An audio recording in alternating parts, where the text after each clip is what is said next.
tardes, buenas noches para los que están en Israel y anocheciendo en algún otro lado. Es un enorme placer que estemos juntos nuevamente en nombre de Bnei Brit Latinoamérica, junto al agradecimiento a Tzad Sheini, Gabriel Ventasgal y Anabela, muchas gracias por ponernos a todos técnicamente en condiciones de empezar esta actividad. La memoria y el recuerdo del atentado contra AMIA necesitan de respuestas, y en 26 años lo que se han acumulado más bien son preguntas.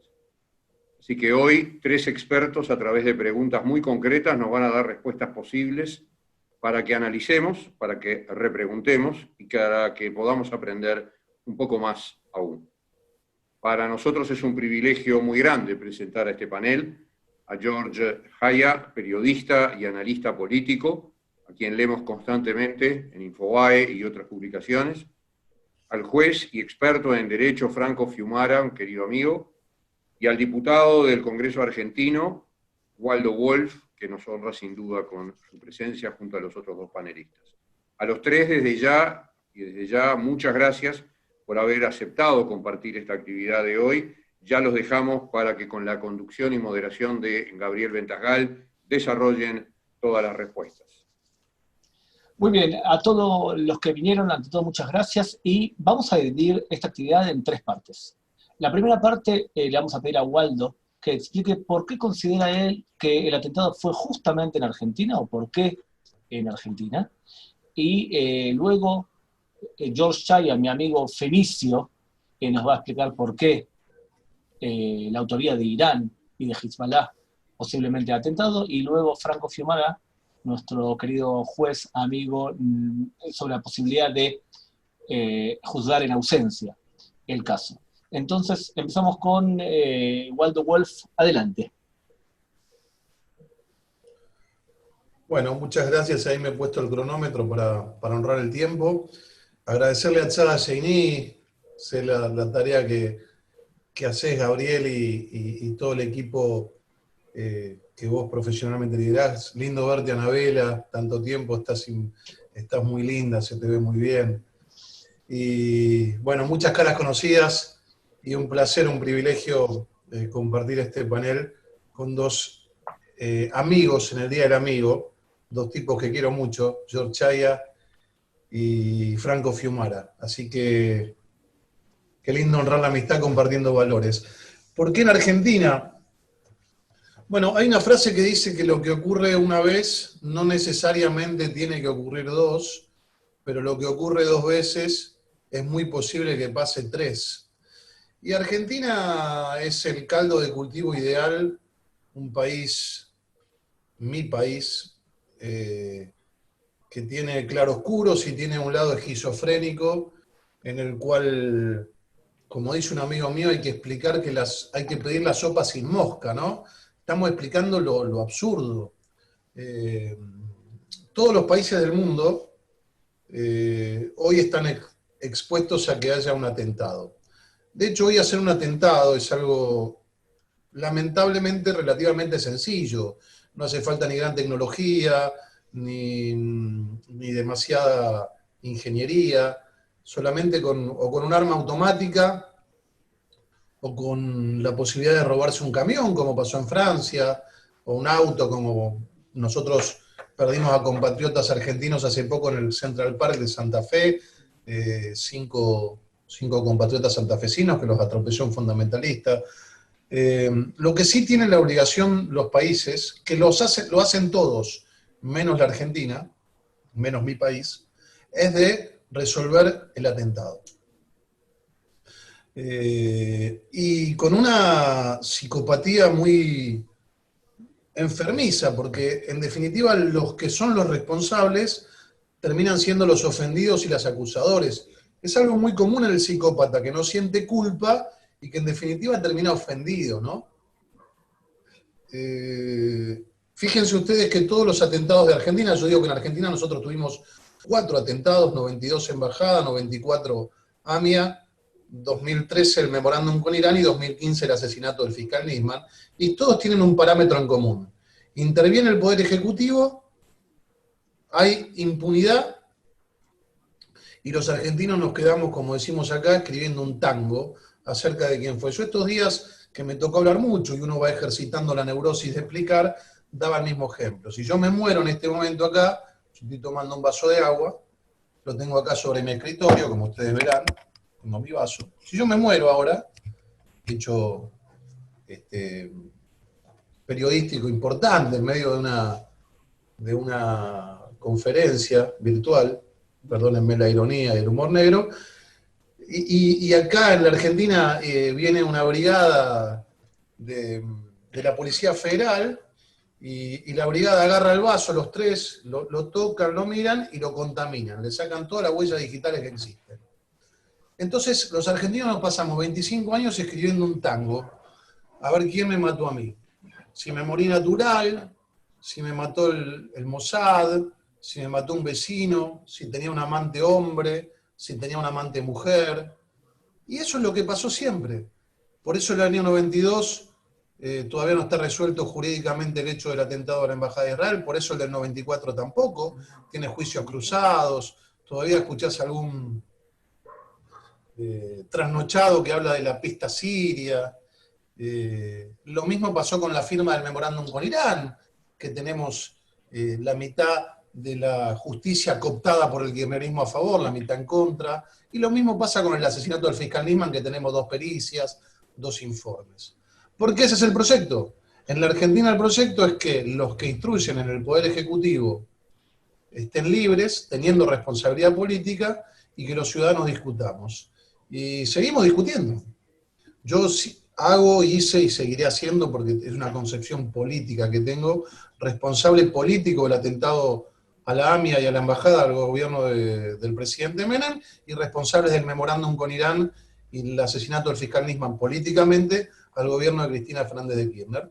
Porque, como dije antes, ellos tenían la obligación de instruir sobre la escena de hecho, lo hacen las fuerzas federales que dependen del Poder Ejecutivo.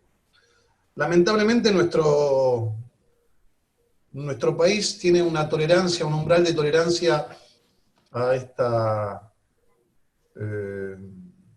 característica política muy particular, sustentado, yo a esta altura, la mayoría ya me conoce, soy un hombre que tengo posiciones fuertes y me hago cargo, he podido armar mi manera de declarar sin necesidad ni de que me aplaudan ni de que no me aplaudan. Yo hago las cosas porque considero que así deben ser defendidas, disocio a las personas de los dirigentes. Creo que la dirigencia de las instituciones centrales de mi país hoy no están defendiendo los valores en los que yo fui educado, razón por la cual yo me terminé yendo de la dirigencia. Yo soy diputado nacional, soy un accidente, hoy lo hago orgulloso, pero si hace 5 años alguien hablaba conmigo, no había ninguna posibilidad. Yo me posicioné muy fuerte contra el memorándum y por la muerte de Nisman y el asesinato del fiscal Nisman. Me dejaron más solo de lo que yo creo que debe estar un dirigente, generalizando. Hubo casos excepcionales, pero hablo de las instituciones. Y acá estoy, defendiendo mis valores en la banca que me gané por 2º mandato, y así lo hago. Pero esto también es parte de... el poder hace hasta donde la ciudadanía le deja. Fíjense lo que nos pasó ahora a nosotros este aniversario de AMIA. Yo hoy presenté un proyecto de informes al Poder Ejecutivo. A la noche le estoy mandando una carta al presidente de la Nación y al canciller. Ustedes vieron que a la misma hora que fue el atentado, el portal iraní en español del Ayatollah Jamenei posteó un video en el cual acusa a los judíos de haberse hecho el autoatentado. No hubo ninguna institución judía argentina que haya hecho un reclamo respecto de esto, pidiéndole a la Cancillería y al presidente de la Nación que intime a Irán a fijar posición respecto de esto. Para mí es un insulto y es una provocación, uno más. Esto también viene a responder, Gabriel, tu pregunta. Esto es un atentado más, un atentado moral, un atentado provocativo. El presidente de la Nación que nosotros tenemos hoy, un hombre que tiene posiciones firmes, pero cambiantes, depende del día. Tiene hoy una posición firme y mañana tiene la posición exactamente opuesta. Con múltiples ejemplos, está Anabel ahí presente, están los amigos venezolanos, lo veo a Robert Groitorescu. La Argentina hace 3 días El presidente dijo que en Venezuela había una dictadura, y hace 2 días, porque lo intimidó un periodista pago por el gobierno, cambió de opinión y dijo que en Venezuela no hay dictadura. Bueno, el presidente de la Nación nuestro es un hombre que escribió 2 columnas en las que acusa jurídicamente a la vicepresidenta de la Nación, a la expresidenta Cristina Fernández de Kirchner, de haber encubierto el atentado. Y reafirma que la muerte del fiscal Nisman fue un asesinato. Y ahora ha cambiado de opinión. Ahora no hubo un solo dirigente de Institución Central Argentina que le haya dicho respetuosamente al presidente de la Nación: señor presidente, usted tiene que dar explicación al respecto de esto. Porque no tuvo una opinión extemporánea recortada en un canal de televisión. Usted escribió 2 columnas, se sentó, las firmó, las envió a un diario, diciendo que la vicepresidenta de la Nación tiene responsabilidad jurídica, además siendo profesor de Derecho Penal. Y no lo hizo nadie. Inclusive la dirigencia de la AMIA lo fue a visitar al presidente y no tuvo, a mi entender, la honorabilidad de decirlo. Yo les digo en serio, yo no podría dormir. Si yo fuera dirigente de una institución central y yo tengo que ir a ver a este presidente de la Nación, y no puedo decirle: mire, señor presidente, con todo respeto, usted le debe una explicación a las instituciones centrales de la comunidad judía, mínimamente, porque le debe una institución, le debe una explicación a la ciudadanía argentina. Yo no podría dormir. Así que yo creo que en la Argentina ocurren los atentados porque es barato, porque es gratis. Y no puedo dejar de mencionar lo que hizo la American Jewish Committee con Dina Siegel a la cabeza, que tampoco le preguntó. Los que activamos en la política, y mucho más en este ámbito, nosotros venimos del mundo macabeo. Yo ejercí la política con la misma enjundia y el mismo coraje cuando era vocal de la federación que ahora. Hay cosas con las que no se negocia. Y yo creo que hay muchos que no entienden el lugar que tienen, y lo vuelvo a repetir, no tengo nada personal en contra de la dirigencia. Los quiero mucho, muchos son buena gente, buenos padres, pero ser dirigente de la comunidad judía no es igual a ser dirigente de ningún otro ámbito de pertenencia, sin minimizar a las otras fuerzas de la sociedad civil. Nosotros tenemos responsabilidades enormes. A nosotros nos han puesto bombas. Hace poco la hija de la presidenta, de la vicepresidenta de la Nación, yo no sé si todos lo saben, posteó en su Instagram la foto de una terrorista palestina que secuestraba aviones con civiles, porque hasta podría entender que postee la foto de un soldado palestino que se pelea con un soldado israelí, en un país que tiene pilotes en sus instituciones, y que nosotros llevamos a nuestros hijos cada mañana bajo medidas de seguridad aeroportuarias hace 28 años. Y sin embargo, también con ese posteo, ninguna institución de la comunidad judía salió a decir eso. Así que yo creo que se ha perdido la mística. Hay casos extemporáneos, hay casos aislados de dirigentes que tienen el coraje que hay que tener. Para mí sería mucho más sano que digan: la verdad que yo no puedo enfrentarme con el presidente de la Nación, no puedo plantearle esto, y no estoy a la altura de las circunstancias. Para mí sería mucho más honorable. Yo lo digo con mucha tristeza esto. Y muchas veces en soledad, con muy pocos, haciendo el trabajo que debería hacer la dirigencia. Porque yo soy diputado de la Nación, por la provincia de Buenos Aires. Y mi condición de judío debería estar solamente relegada a mi actividad privada, tal cual lo establece el artículo 14 de nuestra Constitución Nacional. Sin embargo, me ocupo de cosas que se debería ocupar la dirigencia. Razón por la cual mi resumen es que en la Argentina hay atentados porque se puede. En la Argentina hay atentados porque no tenemos una dirigencia que esté a la altura de las circunstancias.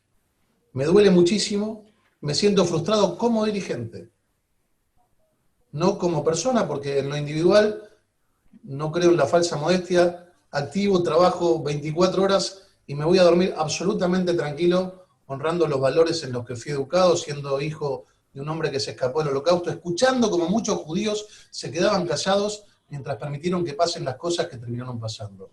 Desde mi lugar no lo voy a permitir, y me parece que mi manera de honrar esos valores es diciéndolo con la taxatividad y la firmeza que lo digo y el respeto, repitiendo que no tengo nada personal contra la dirigencia. Pero para terminar, decirles que nosotros no podemos enseñarles a nuestros hijos, estando en un ámbito macabeo, a saludarnos en cada evento con el saludo Hazak de Matz, sé fuerte y valiente, y a la hora de ir a defender nuestros valores, ser débil y cobarde. Eso es todo. Muchas gracias. Waldo, querido, si salimos del punto de partida que probablemente el atentado de la AMIA no se resuelva en la justicia argentina, ¿cuál pensás que tiene que ser la función educativa de la comunidad que le estás exigiendo, de hecho, ser contundentes y fuertes y valientes? Mirá, nosotros no podemos seguir criando a nuestros hijos con los mismos escenarios y las mismas hipótesis de conflicto de hace 25 años. Yo tengo 2 hijos de 23 y 21 años que pasaron por toda la escuela de Madrid-Jim y demás, y les seguimos enseñando lo mismo. Y hoy la pelea está en las redes, hoy la pelea está en los canales de televisión, hoy la pelea está en la facultad. Yo a mi querido movimiento macabeo, a FACMA, les dije, tenemos 300 Madrid-Jim por año que se reciben. Nosotros tenemos que cambiar los planes de estudio. Un poquito. O sea, a mí me gustaría que cuando sale el presidente, como salió, cuando sale la hija de la vicepresidenta, como salió. A mí me gustaría cuando sale la página de Ali Khamenei, como salió, que haya una actividad entre los Madrid-Jim. Que le digan, bueno, pasó esto, hacemos una carta entre los Madrid-Jim supervisada por un mejanej, por un dirigente. Le enseñamos a algún joven a debatir en la facultad, identificamos cuadros, los acompañamos. Yo, los argentinos saben, tengo una agenda de medios ilimitada. Puedo hablar, chatear en este momento con Alfredo Bleuco, con Longobardi, con Lanata, los que no conocen, los principales periodistas de la Argentina. Yo tengo mi agenda abierta para agarrar a un joven al que tengamos coachado, cuidarlo, llevarlo a un debate. Nosotros no podemos seguir enseñándoles solamente a que se peleen en una puerta, porque la pelea no está en las puertas, la pelea está en las redes, la pelea está en los canales de televisión, la pelea está en las facultades. Así que yo apelo a que algún día podamos decir, bueno, bárbaro, vamos a enseñar a nuestros hijos a mandarle una carta al presidente respetuosa, firmada por un CEBET, firmada por Madrid-Jim, diciendo, señor presidente, nosotros no vamos a coincidir con esto. Porque hay una frase que dice Einstein, que para mí es a mí me gustan mucho las frases, pero es una de mis frases de cabecera. El ejemplo no es una forma de educar, es la única forma de educar. Muchas gracias, Waldo. Muy bien. Si prestaba atención, cuando empecé le dije mi amigo fenicio George Chaya. Una aclaración. George Chaya habla árabe porque es familia y él mismo nació en el Líbano, pero un buen libanés de origen que no fue conquistado por la cultura árabe es descendiente del pueblo fenicio. Por lo tanto, a mi amigo fenicio que escribe bellamente y correctamente en Infobae y en otros medios, Salam Aleikum y ¿por qué Irán? Aleikum salam. Una pequeña corrección. Nací en Argentina y después nos mudamos al Líbano. Por lo demás, sí, claro, hacemos claramente la diferencia y esto no tiene que ver con una cuestión política, sino más bien cultural. Los que nos consideramos hijos de la cultura fenicia, respetamos la cultura árabe, pero sabemos que a través de la historia del Líbano han sido rechazados en muchas oportunidades las invasiones bárbaras de los árabes, hasta que finalmente influyeron en el Líbano. Hoy el Líbano es un país de los que están sindicados dentro de la órbita geográfica árabe, se habla árabe, comemos comida árabe, escuchamos música árabe, pero nos consideramos muy dignamente fenicios y no étnica ni racialmente árabes. Esa es la ampliación a tu presentación tan generosa. Y por otra parte, bueno, repetir un poco las palabras de querido amigo Waldo, un honor estar compartiendo aquí hoy estos minutos con con ambos, con Waldo, con Franco, amigos muy, muy queridos y muy cercanos, contigo, Gaby, con quien nos vemos asiduamente cuando estás por Buenos Aires, y por supuesto mi agradecimiento a la institución y al tiempo que nos están dispensando en oírnos, todos los que aquí se han dado reunión hoy. Yendo al punto, Waldo dijo cosas muy, muy importantes que de pronto me sacan de un speech que podemos tener programado para explicar lo que es la revolución islámica de Irán y el plan estratégico de expansión. En consecuencia, y atendiendo al tiempo que tenemos para exponer, vamos a ir muy, muy puntualmente a unos tips centrales, diría yo. ¿Por qué Irán? Hay que recordar para establecer esto los dos aspectos. Si bien hoy lo que nos convoca es el atentado a la AMIA, hubo un atentado anterior. De allí que mencionaba las palabras de Waldo. Quien lo hizo 2 veces puede hacerlo en una tercera, en un país como la Argentina, donde la política a veces abre puertas, libera fronteras o hace laxas a las fronteras, y el debate político se agota en lo partidista y se achata en lo que tiene que ver con las políticas realmente de Estado en materia de seguridad. Esto es lo que estábamos transitando hoy en nuestro bendito país.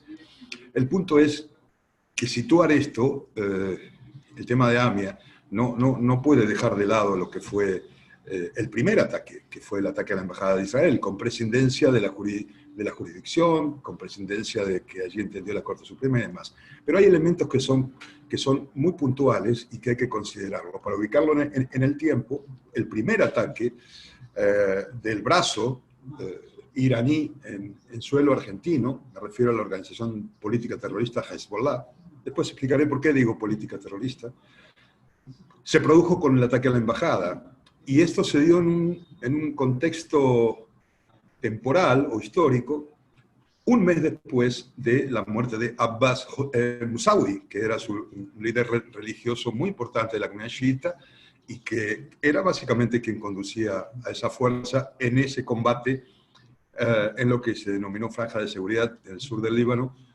con la presencia israelí. Y 5 meses después del inicio de las conversaciones de Madrid, de las conversaciones de paz, que fueron una de las últimas oportunidades de diálogo bilateral entre israelíes y palestinos. Esto es un tema muy, muy, muy importante que no hay que dejar de lado.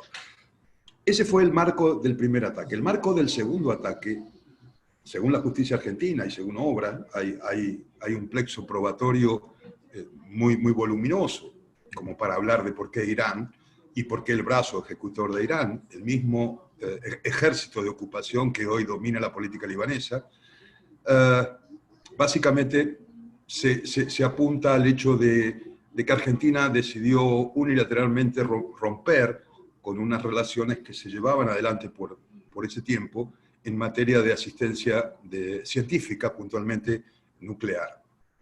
Esto pudo haber sido uno de los elementos que la justicia se indica, pero hay otros interrogantes abiertos que muchos lo sabemos y que tanto colegas, analistas en materia de seguridad como de la prensa también en Israel y en Estados Unidos, sabemos perfectamente que el ataque básicamente se dio porque se pudo hacer. Los terroristas siempre golpean en el sentido de la oportunidad. Y Argentina, como dije hace unos segundos, presentó siempre en ese momento político, y de hecho sigue presentándolos en una, parafraseando a lo que decía querido Waldo, el tema de Einstein, la ejemplaridad. Bueno, la ejemplaridad ha vuelto, ha retrocedido sobre sus pasos en este momento puntual de la Argentina, y estamos brindando y abriendo ventanas y brindando puertas, y por qué no pavimentando el camino a que un tercer atentado se produzca en nuestro suelo. Y esto no tiene que ver con una posición alarmista, sino tiene que ver con una situación de análisis regional que sabemos que está Hezbollah en Latinoamérica. El gobierno anterior, la gestión y la administración del presidente Macri, dio un paso al frente en Latinoamérica con la sindicación del grupo terrorista Hezbollah como grupo precisamente terrorista, y se llevó adelante una implementación sobre aspectos de financiación, lavado de activos y demás, que la Argentina se mostró como, en la cual Argentina se mostró como innovadora. Realmente por presiones políticas, y más que políticas, diría yo, sociales, y más que políticas y comunitarias, como también muy bien señalaba Waldo, yo creo que por cuestiones sociales, por estas cuestiones, el gobierno mantuvo esa nomenclatura para Hezbollah, con lo cual se está sindicando a Irán también como terrorista. Hezbollah, como dije anteriormente, es el brazo ejecutor, está en América Latina, sabemos de sus conexiones en la Triple Frontera, sabemos de sus actividades en Paraguay, en Brasil, y por supuesto en su base continental, que ha sido y es Venezuela, con extensiones y ramificaciones en Perú y Bolivia. También se han movilizado últimamente a Centroamérica, particularmente en México, y en Surinam también con una presencia importante, la zona del Maicao, Venezuela, Colombia, el Caribe. Hezbollah está allí. Entonces, ¿por qué se eligió la comunidad judía argentina? En realidad, el ataque, hay que decirlo con todas las palabras, porque si no tenemos a los judeófobos de siempre que van a decirnos fue contra la comunidad judía, y en realidad fue contra la Argentina.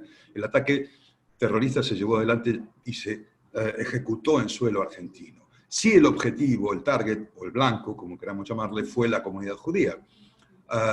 Tuvo que ver con elementos que se registraban en ese momento en Medio Oriente, en el conflicto árabe-israelí, en el conflicto palestino-israelí, sí tuvo que ver, sin lugar a dudas, pero el blanco elegido no fue al azar, siempre con la salvedad de que el ataque fue en nuestro suelo. Esto no debe perderse de vista. El problema actual, el problema de cómo prevenir un tercer atentado, habida cuenta de la presencia de Hezbollah en nuestro continente, es un problema que no debe ser dejado de lado. Es una realidad, porque las actividades de los financieros, o de los financistas, mejor dicho, que fueron detenidos en zona de Triple Frontera por gestión de la administración pasada, el caso de la familia Barakat, el clan Barakat, cuyos tres integrantes de cuyo clan están detenidos. Casualmente en estos días Ahmed Barakat está siendo extraditado desde Brasil a Paraguay, habida cuenta que dispone de un pasaporte y una ciudadanía paraguaya, apócrifo, pero tiene ciudadanía paraguaya. Bueno, esta gente sigue operando en esa zona. Nuestra seguridad interior realmente trabajó muy bien en la administración anterior. Yo no quiero ser injusto y destaco que el actual gobierno ha mantenido esa decisión de sindicar a estos grupos como terroristas por una cuestión, como decía anteriormente, por una cuestión de presión social, creo yo, no por convicción propia. Sabemos perfectamente que la administración actual es cercana a elementos locales y regionales que adhieren con Hezbollah, que de algún modo niegan, o mucho peor, continúan asesinando a las víctimas de estos atentados, sindicando el atentado como un autoatentado, lo cual es una infamia, considerando el plexo probatorio y el caudal de evidencia que registran los tribunales argentinos. En consecuencia, el por qué Irán es porque Argentina lo permitió. Argentina no dispuso ni disponía, y lamentablemente en lo que se avanzó, hoy se está retrocediendo para neutralizar ese tipo de ataques a su suelo y a la comunidad judía en particular, y el anterior sobre suelo israelí, porque se ha dado en lo que era la sede diplomática del Estado de Israel. Decir esto puede ser antipático, pero la realidad es esta. Han mantenido el documento que el gobierno anterior ha llevado adelante y decretando a Hezbollah como terrorista. Pero la realidad y el día a día en nuestro país indica que muchas de las instituciones que operan en Argentina y en la región, más allá de llevar adelante una actividad social, de caridad y demás, son sospechadas por organismos internacionales, organismos no de seguridad, sino organismos internacionales, supranacionales, de colaborar, y está probado en la causa donde el extinto fiscal Alberto Nisman acumuló también un voluminoso plexo probatorio, donde las actividades se llevaron adelante con la colaboración de una conexión local en Argentina. No estoy diciendo con esto que la comunidad árabe argentina tenga que ver con la conexión local directamente. Se han investigado otro tipo de vías, por caso, no voy a entrar en temas de juicio porque va a hablar el doctor Fiumara al respecto, pero se han investigado otras conexiones con policías de la provincia de Buenos Aires.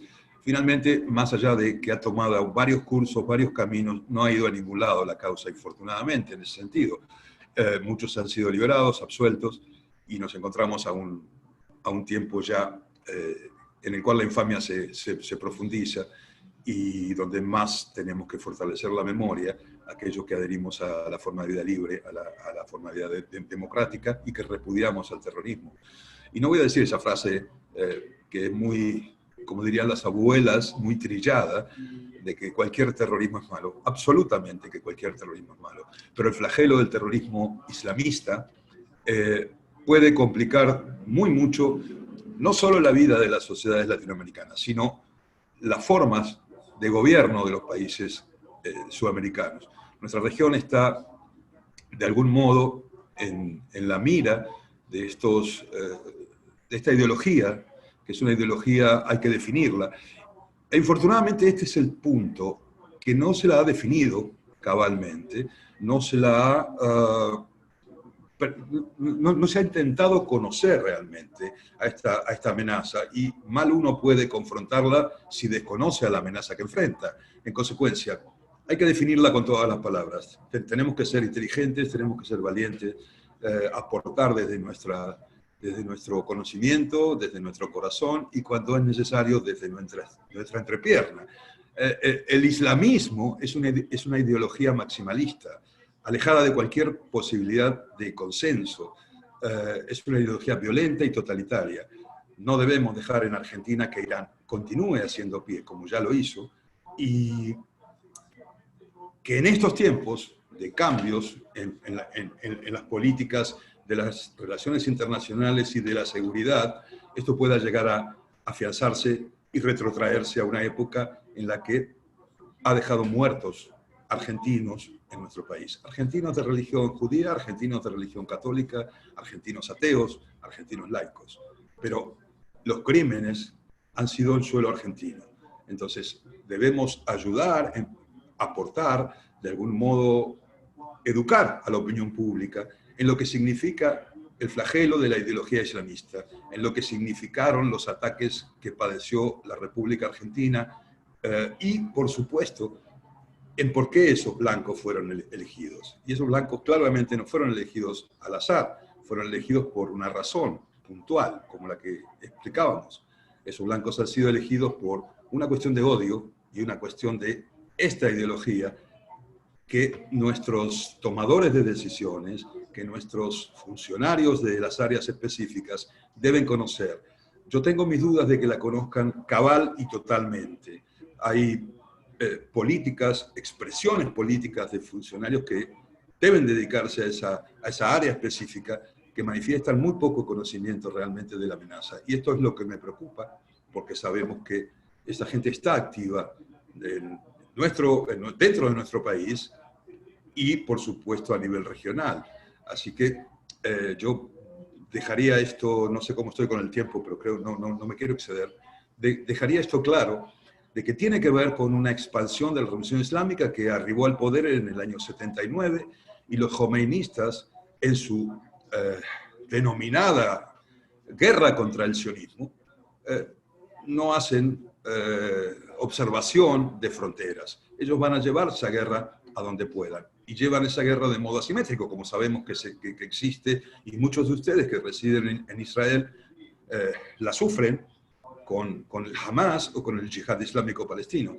Después, los rótulos de quiénes fueron los autores o quienes muestran o publican comunicados en Beirut como ocurrió al día después de la embajada y el día después de la AMIA, en publicaciones en un diario que todavía está en vigencia, que se llama Nahar, es el diario de la mañana más leído en el Líbano. Los comunicados allí salieron, y en un caso el yihad islámico con el ataque a la embajada fue quien se hizo cargo, y en otro caso un grupo que por supuesto era un sello de goma y un telón de Hezbollah que se dio en llamar Ansar Allah. Eso significa, traducido al español, soldados de Dios, quienes se hicieron cargo del ataque a lo que fue AMIA. En cualquier caso, de nuevo, creo que tenemos que prestarle mucha atención, que tenemos que formar a la opinión pública. Ustedes, desde las instituciones judías, lo que explicaba, querido Waldo, yo lo acompaño con absoluta convicción y con absoluto sentimiento, sin ser judío, porque creo que se deben arbitrar todos los medios necesarios para que no sigan los niños yendo al colegio con pilotes en las puertas de sus establecimientos educativos. Y por supuesto, bregar por la búsqueda de justicia. Esto es algo que no debemos cesar jamás. Y recordar también que no solamente fueron 2 atentados, que no solamente fue Embajada de Israel y AMIA, que hubo otro atentado que fue tan cruento, tan cruel, porque pretendió asesinar no solamente al fiscal, que fue muerto, sino a los 85 muertos de la AMIA y a los 36 muertos de la Embajada de Israel en su tiempo, 2 años antes. Con lo cual, lo que debemos exigir, más allá de exponer nuestras posiciones y explicar qué significa esta cuestión del islamismo en la República Argentina, respaldada por Irán, exigir justicia, y como la comunidad judía lo dice, ¿no? Justicia y memoria. La memoria tenemos que fortalecerla día a día con nuestro mensaje. George, antes de pasarle a Franquito, te quería hacer una pregunta, lo más sencilla posible si puedes responderla. Irán actúa en nuestro continente de 5 formas diferentes. Una, creando comunidad, se llama en árabe Dawa. Lo segundo, tiene una televisión en español llamada Hispan TV. Lo tercero, paga políticos para que promuevan sus ideas. Eso lo hace en España, lo hace también probablemente en Chile. Lo cuarto, tiene contactos con grupos indígenas que intentan cambiar la fisonomía social de cada país. Y lo quinto, paga todo tipo de cursos, escuelas, profesores universitarios, así. En Argentina, de los 5 factores que te acabo de decir, ¿cuál ves que ahora que tiene más fuerza para darle una especie de base para un posible nuevo atentado? Mira, no estamos en la época no estamos en los 90, con lo cual un tiempo en el que la presencia de los clérigos iraníes aquí fue muy fuerte y que sirvió para llevar adelante inversiones, compra de terrenos, construcciones de mezquitas y demás. Eso no se está haciendo. El dawa, yo no quería utilizar muchas palabras en árabe, pero el dawa es algo muy, muy importante lo que estás nombrando. El dawa es el proselitismo y deriva en la conversión, deriva en la captación y conversión de aquellos no musulmanes a través de un proceso por medio del cual se los convierte al Islam. Esto está funcionando, sí, en menor escala en Argentina, pero a escalas muy, muy altas en comunidades aborígenes en Bolivia, en Perú, en Surinam, en el Maicao y en muchos lugares de Venezuela. Los viajes a Irán seguramente eran mayores antes. No se ha perdido el contacto con la ciudad de Qom, esto es real, y las instituciones religiosas locales lo tienen. Esto es absolutamente así. Y no está mal que lo tengan desde el punto de vista religioso. Las autoridades gubernamentales deberán trabajar sobre qué más hay y si hay algo más sobre eso. Yo no quiero instalar con esto un velo de sospecha, pero hay una realidad que es concreta, que las expresiones antisemitas de, por ejemplo, Hispan TV, esperemos que ahora con nueva legislación sean controladas, pero existen también. Es decir, hay todo un clima por medio del cual se lleva adelante lo que bien mencionabas como Dawa, pero de una forma más subterránea. Esto existe, sí, claro. Muy bien, Franquito, gracias, George.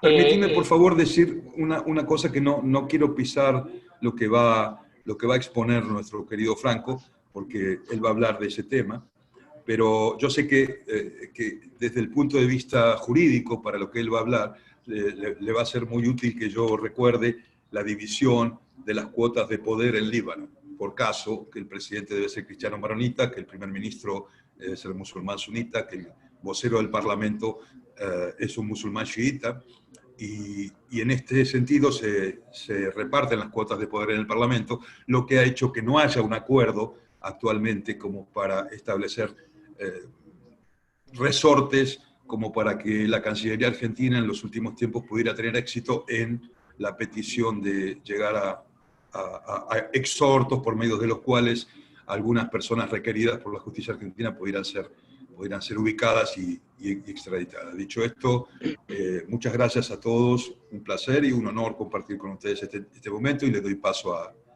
al doctor Franco Fiumara. Franco, querido, ¿es posible llevarlos a juicio? Javi, ¿qué tal? ¿Cómo te va? Es posible llevarlos a juicio, sí. Yo antes que nada quería agradecerte a vos esta oportunidad por integrar este panel con dos queridos amigos, con Waldo y con George, más allá, bueno, de su afinidad deportiva, al igual que vos, no lo comparto para nada, pero bueno, amigos los acepta uno con virtudes y defectos, ¿no? Así que bueno, bienvenido sea. Acá estamos. Bien, yo quiero agradecer a Sata Geni, también a Anabela, a todos ustedes, también Eduardo, que gentilmente siempre está a disposición. Y antes de empezar también quiero felicitar a todos los amigos y amigas de Colombia por el Día de la Independencia, ¿no? Así que bueno, Lejaim por todos ustedes, y de eso se trata, de ser independientes.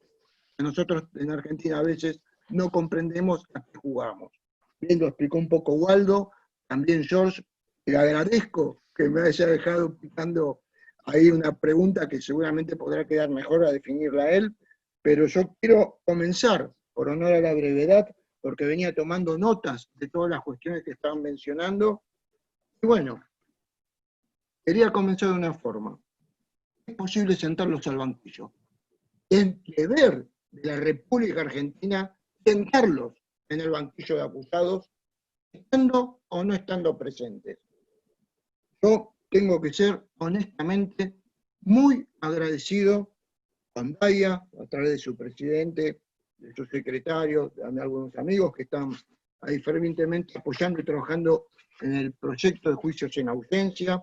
El año pasado tuvimos la posibilidad de presentarlo en Comisión de Legislación Penal con Waldo presente, con diputados de distintos bloques, de distintos partidos políticos, y se pudo sacar dictamen justamente favorable en comisión como para que sea debatido en sala del Parlamento, ¿no? De Cámara de Diputados.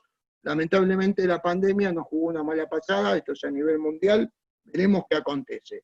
Pero bien, en honor y en homenaje a los 85 personas asesinadas, voy a dar 3 nombres: Andrea, Janina, Paola, porque son las hijas de mis amigos con los que tengo permanente contacto con ellos y confianza, pero quiero a ustedes ponerles cómo se genera la impunidad después del 7º gobierno, contando al decir Carlos Menem, que fue el presidente que se cometió el atentado, y Rafsanjani era el presidente de Irán. ¿Cómo se va generando la impunidad? Primero, no pensar mal en el momento de tener que investigarse. Cualquier investigador tiene que pensar mal a la hora de iniciar una investigación. Y ahí está el punto de encuentro. Hay que ponerse en la capacidad mental de cómo se comete un hecho. Argentina ya tenía la primera experiencia, por la cual tengo mucha afinidad, porque un dirigente de la comunidad calabresa que trabajaba de plomero, paisano de mi papá calabrés, fue asesinado en la embajada de Israel. Por eso, todos los residentes en suelo argentino sufrieron esta tragedia, en especial la comunidad judía. Yo quiero explicarles una cuestión. ¿Cómo se extingue la acción penal? Rafsanjani, ¿por qué lo mencioné? 82 años murió hace 2 años atrás. Nunca más podemos adjudicarle responsabilidad. Velayati, o como se lo pronuncie, 75 años. Y así les voy mencionando uno por uno para no perder tiempo en esto. ¿Cuántos años más le puede dar la naturaleza hasta los 120, como 20, pero tiene que estar lúcido también para poder sentarlo en el banquillo y no ser inimputable? Quiero llegar yo, 27 años más o 26 años más reclamando justicia, porque ya me veo en el acto de Pasteur el año próximo, después de lamentables declaraciones, como bien dijo Waldo, de algunos medios, no por los medios, la prensa informa lo que se les informa, pero yo a veces comprendo o no entiendo si nos toman el pelo o si realmente en la Argentina, como bien dijo George, estamos llenos de ignorantes. Y no creo que estemos justamente llenos de ignorantes. Entonces, hay intencionalidad. ¿Por qué digo que hay intencionalidad? Hay dos cuestiones que se pueden resolver desde hace tiempo. Uno, primero, conexión local. 0. Nada. Estamos complicados. Va a ser muy difícil. Número 2, George habló de pruebas. Dirigentes iraníes y el Reda en el Valle de Beca. Muy bien lo explicó Waldo, que es importante para todo esto. Perdón, lo explicó George. Tenemos identificado que hay elementos de prueba justamente para sentarlos en el banquillo de acusados. Ahora bien, primera desinformación cuando manifiestan que no hay prueba.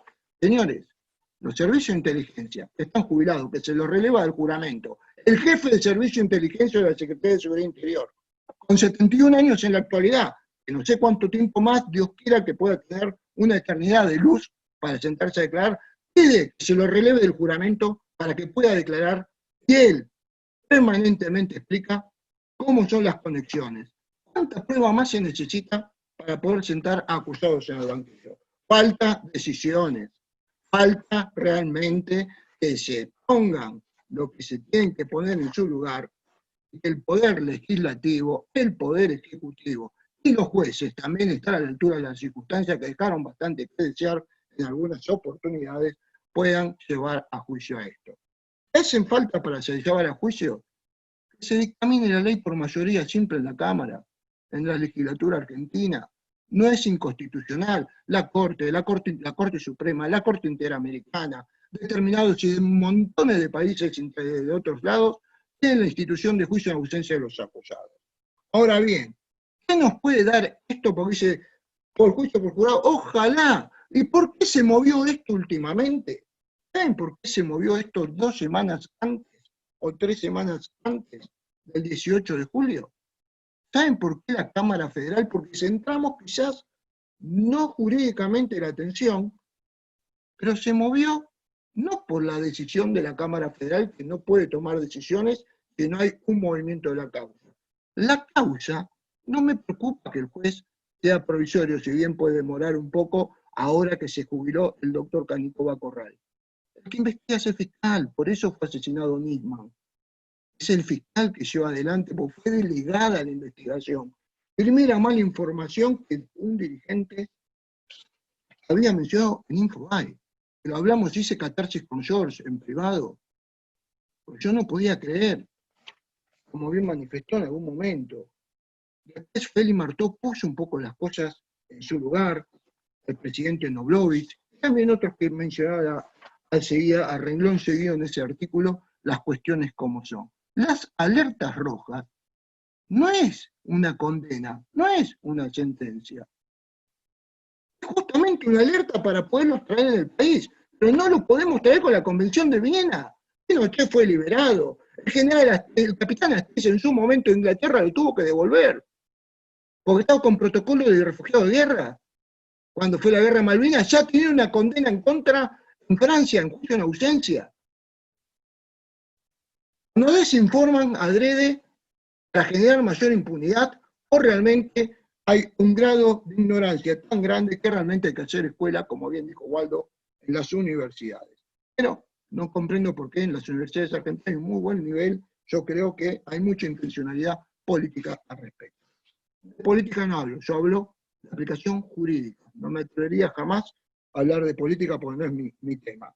Bien, el defensor oficial que defiende a los iraníes, a el Reda, con pedido también de captura internacional, presentó hace 3 semanas el pedido de extinción de la causa, que se archive, por eso la causa se movió. Hay que agradecerle al señor defensor oficial que hizo dignamente su trabajo, como tienen que hacer los defensores. Ahora, la otra gran información que es importante, que también salió en este artículo, que es grave. No comprendo por qué se dice que Soleimani fue juzgado realmente en donde había sido detenido en el año 2002, cuando era solamente un pedido de extradición. No es que es juzgado, señores. Solamente lo puede juzgar el Tribunal Natural por el hecho cometido dentro del territorio nacional argentino. Nos desinforman.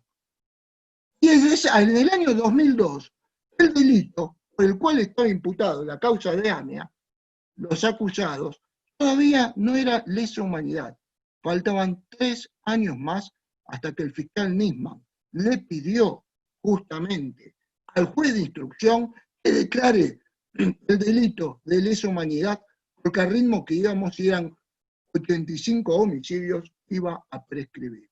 Esa es la gran diferencia. Prescribir es archivarse la causa. Yo les pido disculpas si soy impetuoso como buen calabrés, pero a veces las cuestiones me superan de fastidio y uno tiene que poner las cosas en su lugar, si no pasa como tonto. Y creo que todos los que estamos aquí tenemos la suficiente inteligencia para comprender que de tontos no tenemos un pelo. A veces hay que saber hacer algunos juegos como para llegar al objetivo, y el objetivo no es que haya que condenar a todos los que están acusados. Se tienen que defender, como bien hace el defensor oficial. Alguno puede terminar acusado y alguno puede terminar absuelto. El beneficio de la duda es un beneficio de orden procesal, también constitucional, y también beneficio del imputado. Bien, Yeseldin es uno de los juicios que está en proceso, más allá del número juicio 2, en el que fueron condenados algunos funcionarios judiciales, entre ellos 2 fiscales, Munel y Barbacha, ¿sí? El señor Yeseldin, cuando dicen y pone que Yeseldin no habla, Yeseldin no tiene obligatoriedad de hablar. No es testigo que declara bajo juramento y va a ir preso. Yeseldin puede decir la barbaridad que quiera, puede negarse a defender, a declarar. Es un legítimo derecho de defensa en juicio, artículo 18 de la Constitución Nacional Argentina. Así de preciso como se lo estoy diciendo. Y lo único que dijo el señor Yeseldin es que fue un extranjero el que le pidió la camioneta. ¿Cuál es el gran problema que tenemos en la Argentina? La corrupción sistemática que genera impunidad. Acá es el gran problema que tenemos. Ni más ni menos. Entonces, si tenemos pruebas que enlazan a Reda, en el valle justamente de Beca, donde Hezbollah hace pata ancha, y ni el gobierno central, el presidente de Líbano, el presidente del gabinete de ministros del Líbano, George, corregime porque vos sos experto en el tema, pueden dominar a Hezbollah, que tiene un ejército más poderoso, el Líbano regular. ¿Qué va a ir? Un oficial notificador de la República Argentina con una bicicleta, y discúlpenme la ironía, porque a veces hay que explicarlo así, para que comprendamos, a notificarlo en el Valle de Beca, dominado por iraníes, y donde acometen al norte de Israel. ¿En Argentina somos o nos hacemos? Por eso a veces no comprendo la magnitud de esto. Bien, yo como para ir cerrando, y les hice un poquito de popurrí de cuestiones porque el tiempo es muy poco, se puede y se debe, y es un pecado que esta ley no haya salido antes para sentarlos juntos con Yeseldin a todos en el banquillo, porque la ley de arrepentidos no es aplicable para esos delitos, porque justamente el artículo 3º, última parte, y ustedes la pueden ver, que la ley 27.304, si mal no recuerdo, excluye, por una cuestión de política local, los delitos de lesa humanidad. Y esto de lesa humanidad se trata.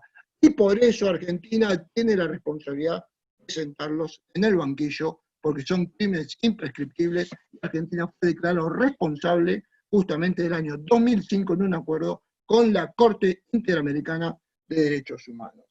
¿A cuánto estamos de esto para poder declarar y dar justicia? Como dice el preámbulo de la Constitución, afianzar la justicia y consolidar la paz interior, porque si hay más delitos, más crímenes de esta naturaleza, no vamos a tener afianzado nada y vamos justamente a abrir las puertas para que se cometan nuevos atentados.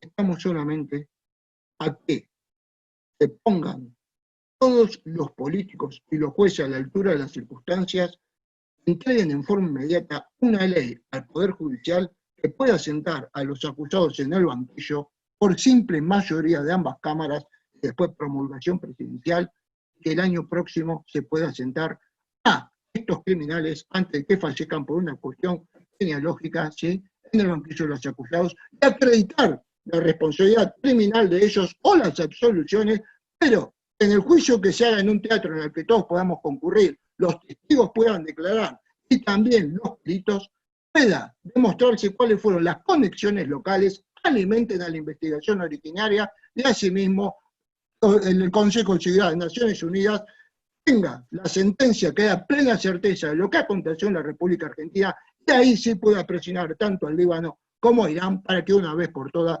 se haga justicia. Justicia perseguirá. Gracias, carísima amici miei. Tenemos nomás 10 minutos para que ustedes puedan preguntar y puedan también anotar a quién le hace la pregunta. Y yo voy a aprovechar 20 segundos para Franco Fiumara bombardearlo con respuestas muy cortas. Franco, a ver si entendí bien. Argentina, debido a que el delito fue un delito de lesa humanidad, y Argentina firma un tratado con la Corte Interamericana, que es parte de la ley argentina también, no prescribe ese delito. Ahora, hay doctrina o jurisprudencia que permite que Argentina, puntualmente, un acusado, teniendo en cuenta que él no se puede defender, pueda ser procesado sin la presencia física de él? Gabriel, esto es muy sencillo. Vos mencionaste el artículo 22, el artículo 75, inciso 22 de la Constitución Nacional Argentina, incorpora los tratados internacionales, entre ellos de la Comisión Interamericana de Derechos Humanos, los tratados de derechos humanos, y ahí menciona en igualdad justamente de condiciones los derechos de las víctimas, que es de lo que nos olvidamos generalmente todos los operadores de justicia en este país, como al igual que los imputados.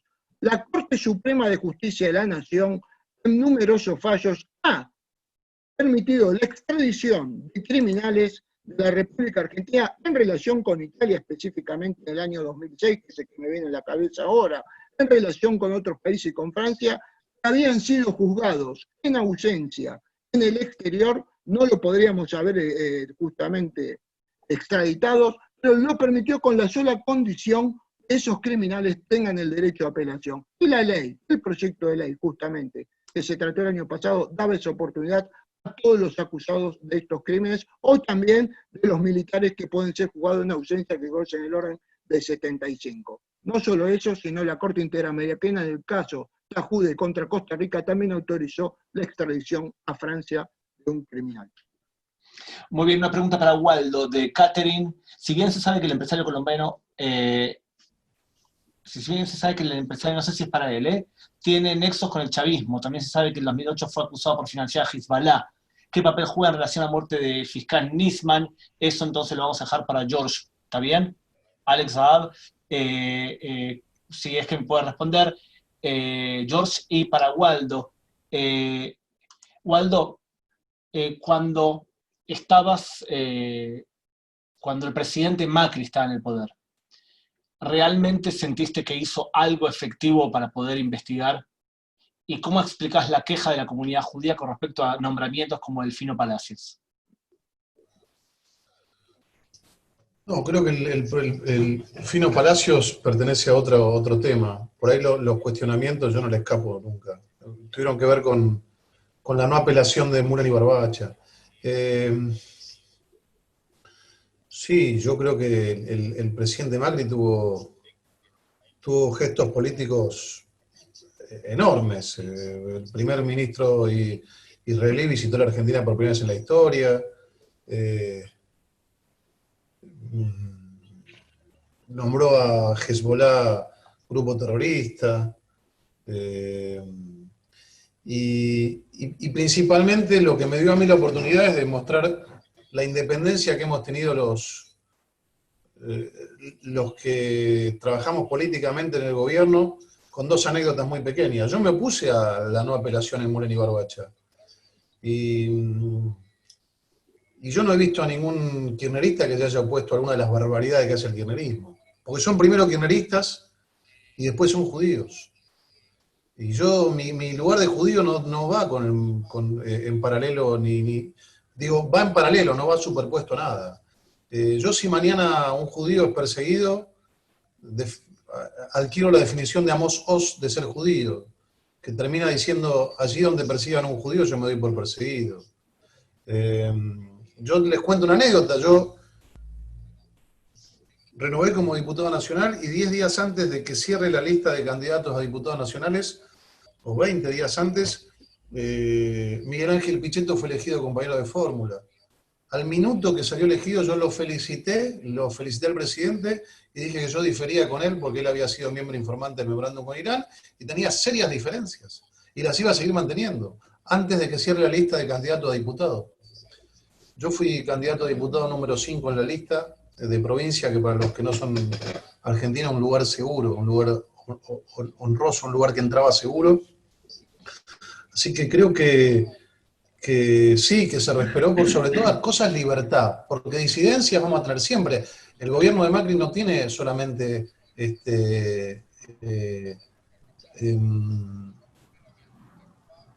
solamente incumbencias con las que yo pueda estar totalmente de acuerdo, pero sí me da absoluta libertad para expresarme en contra y respetar mi lugar. Ahí alguien me pregunta por qué no se... Waldo, Jaime te pregunta, ¿y por qué no se impulsó lo que acaba de explicar? No, Franco, sí, se impulsó, pero nosotros gobernamos en minoría. Nosotros teníamos minoría en ambas cámaras y el kirchnerismo no acompañaba el juicio en ausencia.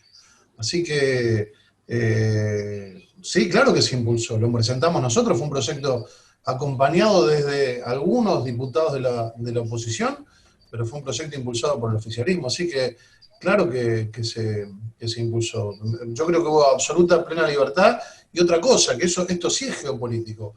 La Argentina se ubicó en el eje de los países que defienden la democracia, la independencia, que luchan contra, que denuncian la conexión de Irán con Venezuela y con el Hezbollah. Así que sí, más bien que tengo cosas que no me han gustado, pero nunca un gobierno argentino va a coincidir 100% ni con mi posición, ni con la de toda la comunidad judía. Ahora, yo creo que sí, que ha cumplido con dos cosas.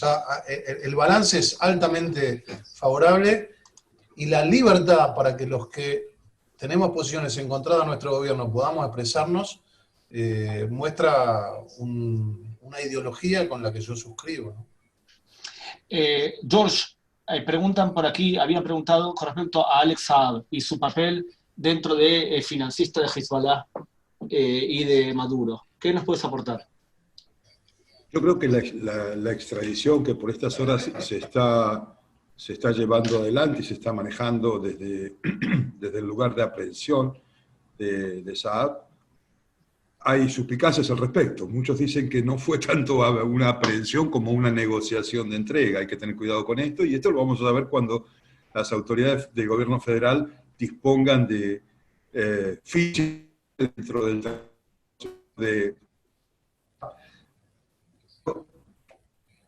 personal, puede llegar muy, muy comprometedor, a la vez revelador de muchísimas operaciones de inteligencia que han favorecido a estos grupos terroristas en el tráfico no solamente de terror, sino en el tráfico de droga, con lo cual han financiado sus actividades terroristas. No cabe duda que los ataques sucedidos en la República Argentina, el ataque y el bombardeo de la AMIA, fue financiado por estas mismas cuestiones que todavía están sucediendo y que se han ampliado mucho más, ¿no? Hablo del lado de activos, hablo del fraude con las tarjetas de crédito, hablo de una serie de ilícitos que tienen que ver con el tráfico de cigarrillos en la frontera, con el fraude y la falsificación de marcas, que todo esto está sucediendo en América Latina. Bueno, este hombre tiene por decir mucho, y en su decir hay una agenda muy amplia.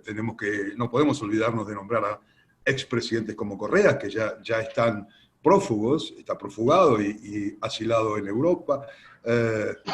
Bueno, Argentina, como señalaba Waldo recién, infortunadamente nos hemos convertido en una suerte de lugar de exilio de un autoritario, antidemocrático, y uno de los narcotraficantes más relevantes del continente, aunque no se diga, como es el caso de Evo Morales.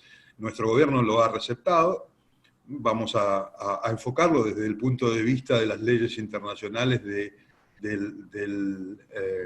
la recepción de un exiliado, ¿no? Pero la verdad es que es un delincuente cuyas actividades del narcotráfico están probadas. Bueno, Saab va a ser quien nos cuente o quien ponga en evidencia muchas de las actividades últimas, por ejemplo, ¿no? Bueno, me quedo con Morales para cerrarlo.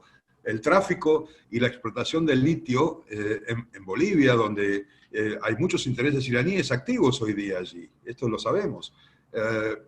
También el tráfico y la explotación del oro en el Triángulo Minero, donde las FARC trabajan muy de cerca con el Ejército de Liberación de Colombia, y todos amparados o con el paraguas del régimen chavista del dictador Maduro. En consecuencia, va a ser muy importante lo que este hombre pueda aportar, no solo a la DEA, sino a los organismos de inteligencia estadounidenses, porque yo creo que las repercusiones van a ser mucho más amplias y no va a ser acotado a estos personajes que acabo de nombrar, sino que puede haber muchas sorpresas, incluso con gobiernos amigos y con expolíticos o políticos en actividad, amigos de estos dictadores que mencionamos. Me da la sensación de que va a ser una caja de resonancia que incluso puede llegar a rozar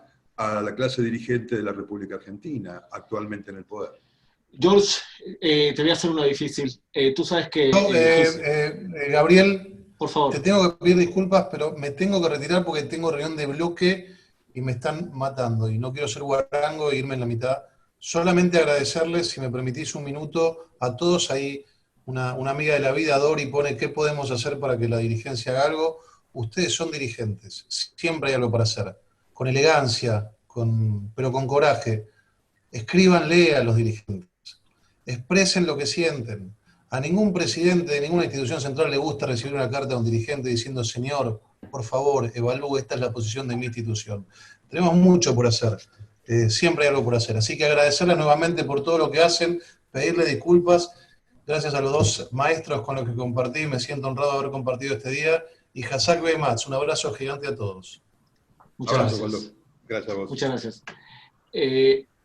George, tú sabes que una de las formas que tiene Hezbollah de vengarse cuando lo azotan en Medio Oriente es vengarse donde puede, donde las comunidades judías, por ejemplo, son débiles. Tú nombraste el caso de Abbas Musawi, que en el 92 Israel mata al líder de Hezbollah y se vengan con la embajada de Argentina. O exacto, cuando matan en Burgas, tras haber matado a Ahmad Murnia en el Líbano. Si ahora te duermen y te levantan dentro de 10 años y te dicen que Hasbe Jalila, Dios no quiera, ocurrió otro atentado, ¿dónde pensás hoy que es el lugar más probable que ocurra un nuevo atentado de Hezbollah, Irán, en el continente? Bueno, volviendo al inicio y tomando un poco tus palabras, la operación del terrorismo tiene que ver con la oportunidad.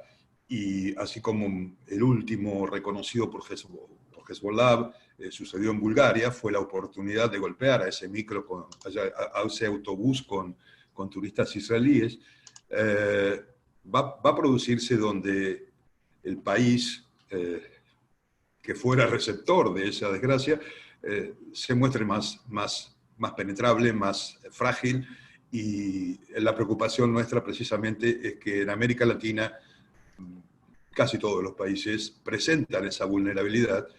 Argentina no está fuera de ello, y si hoy me decís, bueno, podría ser el continente latinoamericano, no descarto que pudiera ser algo en Alemania, donde hay una comunidad islámica importante, ya ha sucedido, seguidores, no hablo de los turcos inmigrantes en Alemania, sino de una comunidad importante chiitas que han migrado a Alemania.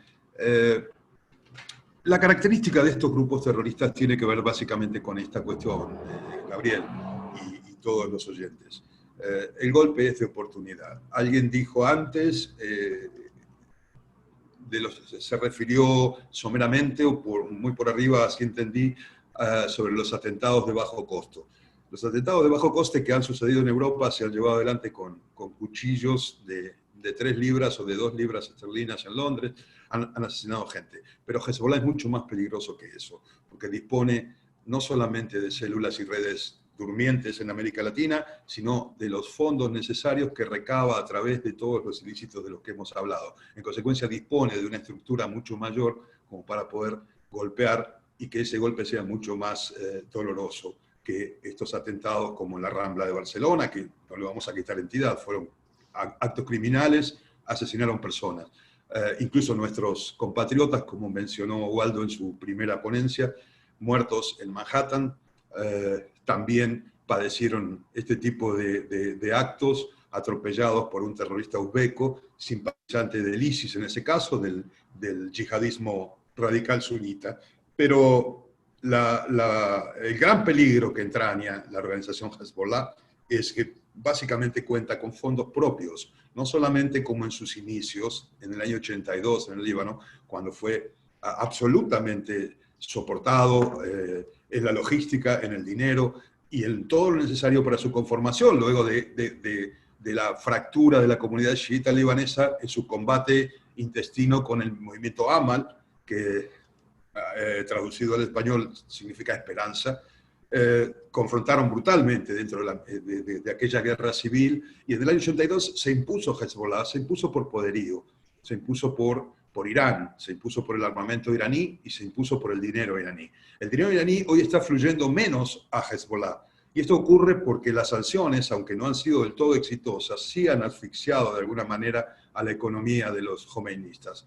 Sin embargo, Hezbollah ha sabido suplir o cubrir ese dinero que se estimaba en $1.000 millones recibía de Teherán, ha sabido suplir en casi 300 o 400 millones de dólares a través de las actividades ilícitas que se hacen aquí muy cerca, en la triple frontera, a través de la actividad que antes mencionábamos: contrabando, tráfico, lavado de activos y todo tipo de delitos conexos a las cuestiones financieras.